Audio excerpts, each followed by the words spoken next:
第1162章再遇。能够让的萧炎露出这般表情的，自然是那玄冥宗的少宗主陈贤。他与萧炎并未出现在同一块地方，但没想到却是会在这万药山脉之外撞见。在那陈贤身后还有着2名老者跟随，而这2人萧炎也不陌生，正是当日在炼药师交易会中所见到的陈贤的护卫。这2个老家伙居然也是炼药师，难怪陈贤有恃无恐，原来是在丹界有帮手。望着那2名老者，萧炎眉头也是微微一皱。那2人的实力比起黄奕都是要强上许多，恐怕也是将近9星斗宗的实力，应付起来也是有些棘手。不过由此也是能够瞧出那陈贤在玄冥宗的地位，连进入丹界都是会随身携带2名9星斗宗强者护卫，显然玄冥宗对其是相当的重视。这之中或许会有些他少宗主的身份缘故，但若是一个废物的话，即便有着这等身份，怕也是享受不到这等待遇。在萧炎心中沉吟间，那陈贤一行人也是迅速闪掠而来，然后在众人目光注视中缓缓地落在山丘之上。陈贤落下身来，目光一扫，然后便是顿在了不远处的萧炎身上，当下便是一怔，旋即充满着阴柔气息的脸庞上露出一抹森然笑容。萧炎，你的运气看来并不好啊。陈贤手指一扶手中铁扇，扇子便是啪的一声打开，而其脚步也是缓步走向萧炎，笑眯眯的道。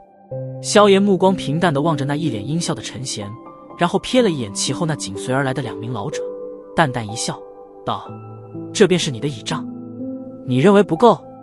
陈贤轻轻摇摆着手中的紫色铁扇，轻笑道。萧炎缓缓点头，但我认为已经足够了。陈贤脸色猛地一冷，而其身后2名老者脸庞也是掠过一抹狞笑，脚步朝前一踏，2部磅礴气势便是席卷而出。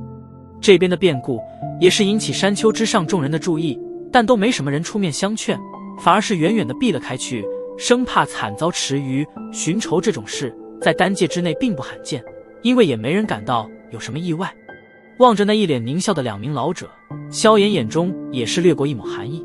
这2人的实力的确不弱，但凭这便想拿下他的话，那陈贤倒是想得过于天真了。杀了他！陈贤手中扇子轻摆，旋即猛地指向萧炎，凝声喝道：是！听得陈贤命令，2名老者也是立马一声沉声应和，雄浑斗气自体内暴涌而出，强大的能量威压令的周围一些实力稍弱者感到一种淡淡的压迫之感。萧炎眼眸虚眯，双掌缓缓自袖袍之中滑出，碧绿火焰犹如精灵一般在其指间穿梭。呵呵，原来是陈兄。就在双方气氛剑拔弩张之时，一道笑声突然将之打破，旋即众人便是见到那宋清与曹颖缓步而出。见到宋清，陈贤也是一笑，显然与其是认识，当下也是抱了抱拳，笑道：没想到能在这里见到宋兄。宋清笑笑，目光却是转向了一旁的萧炎，从这般模样来看，似乎陈贤与萧炎之间有些冲突。你们2人有仇？曹颖倒是饶有兴致地望着萧炎，旋即看了看陈贤，嫣然笑道：与此人有些恩怨。对于曹颖，陈贤倒是不敢过多的怠慢，以前者在丹塔的身份地位，绝对远非他这个玄冥宗少宗主能够相比。啧啧，你这人怎么到处与人结仇？曹颖俏脸上掠过一抹戏谑，踱着莲步走向萧炎，笑道：一些跳梁小丑而已。萧炎笑笑，漫不经心的道：你说什么？闻言，陈贤面色一寒，他倒是没想到这种局面，萧炎居然还敢与他挑衅。曹颖美眸轻扫了扫陈贤以及其身旁的2名老者，旋即挥了挥玉手，道：既然你们都来到了这里，想必都是因为万药山脉的任务品而来，这里并非善地，即便你们本事不弱，但也不可能从一头能够与斗尊强者一战的凶兽手中夺取东西，所以我建议你们能够暂时放下恩怨，先联手过了这万药山脉再说，怎样？呵呵，影儿说的对，如今不宜内斗，不然的话，大家都拿不到任务品，到时候连参赛资格都会失去。一旁的宋清也是此刻笑着附和道，虽然他对萧炎抱着不小的敌意，但既然曹颖都开口了，他自然也不好说袖手旁观。闻言，陈贤眉头微皱，但他却不好拂了曹颖与宋清的面子，迟疑了一下，方才阴狠地盯了萧炎一眼，冷声道：这一次便看在曹颖小姐的面上，放你一马，不过通过了这万药山脉后，你便自求多福吧。萧炎漫不经心地瞥了他一眼，却是根本懒得理会。虽然击杀有2名9星斗宗强者保护的陈贤有点棘手，但也并非是不可能的事。呵呵，还是陈兄大度。见状，宋清也是一笑，然后目光转向萧炎，淡笑道：如今我们也还需要人手，既然相识，那你也跟着我们吧，到时候击败了凶兽，你也算白捡点便宜。听得宋清这番话，萧炎嘴角却是忍不住的掀起一抹淡淡的嘲讽，想找免费打手，居然还说得这么冠冕堂皇，这家伙也不是什么好货色。算了，我不习惯跟陌生人合作，这宋清与陈贤明显是一丘之貉，萧炎也懒得与他们废话，随意的挥了挥手，然后便是转过身对着山丘之下行去。萧炎这般直白的拒绝，也是令得宋清一愣，旋即脸色一阵青一阵白。他倒是没想到萧炎这么不给他面子。萧炎，我这可是为你好，难道你还想凭你一个人击败那凶兽不成？望着萧炎直接转身就走，宋清终于是忍不住的沉声道。一旁的曹颖也是因为萧炎这般举动怔了怔，黛眉微蹙，这小子似乎从来都是这样异于常人。虽说宋清先前那些话不好听，但这家伙难道不明白现在的形势吗？嘿嘿，宋兄，我就说了，别给这种人什么好脸色，你为他着想，他却不领情。照我看，先前直接出手，将这小子解决了，省得麻烦。陈贤脸颊掠过一抹阴森，冷笑道。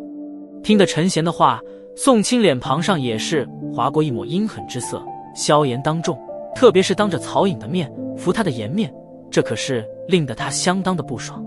要不似是知道此刻宋清心头所想，陈贤不着痕迹的前跨一步，手掌在面前轻轻的虚空一划。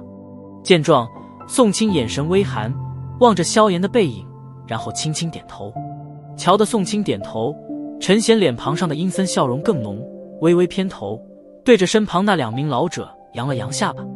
见到陈贤的模样，那2名老者也是面色阴沉的点了点头，旋即脚掌轻踏地面，身形便是化为2抹模糊人影，带起2股凌厉劲风，快若闪电般的对着萧炎背影暴掠而去。小子，得罪了少宗主，你还想就这样一走了之不成？2名老者的突然出手出乎了许多人的意料，而待得他们听得响彻在耳边的冷喝声时，却是心惊的发现，这2人已经出现在了萧炎身后，手中凌厉劲风宛如锋利刀锋般狠狠地对着萧炎脖子处劈砍而下。死！望着那近在咫尺的萧炎背影，2名老者眼中也是掠过一抹凝色，手中劲风暴掠而下，重重地落在萧炎后项之上。是！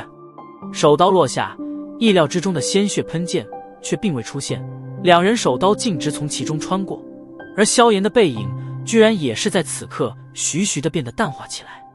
残影！见状，2名老者脸色瞬间一变，拳风一震，直接是将残影震得粉碎，旋即一道急促喝声自喉咙间传出：少宗主小心！听得2人急促喝声，那陈贤与宋清脸色皆是微微一变，特别是陈贤，他实力果然也不弱，听得这话便是知道这2位长老失手了。这小子好狡猾啊！心中掠过这道念头，陈贤脚掌一跺地面，身体便是暴逝而退。然而就在其身形退后之间，其身后的空间却是突然一阵扭曲，一道模糊的身影凭空浮现，碧绿火焰缭绕拳头，然后如奔雷一般撕裂空间，对着陈贤后背心狠狠落去。身后突然出现的凌厉炽热劲风，也是令得陈贤心头一寒，强行转身，铁扇啪的一声再横铁在面前。当！火焰拳头猛然而至，旋即重重地落在铁扇之上，当下便是爆发出一道清脆的金铁声响。拳劲被那材料奇异的铁扇抵御而下，旋即陡然化拳为掌，一股澎湃暗劲在此刻骤然爆发。砰！暗劲透过铁扇，终于是狠狠地击中陈贤胸口，而其身体也是猛地倒射而出，在地面上插出一条极深的沟壑。噗嗤！好不容易地稳下身形，陈贤面色一白，一口嫣红鲜血喷射而出，旋即猛地抬头，目光惊骇地望着其先前所站之地，那里一道削瘦身影缓缓浮现。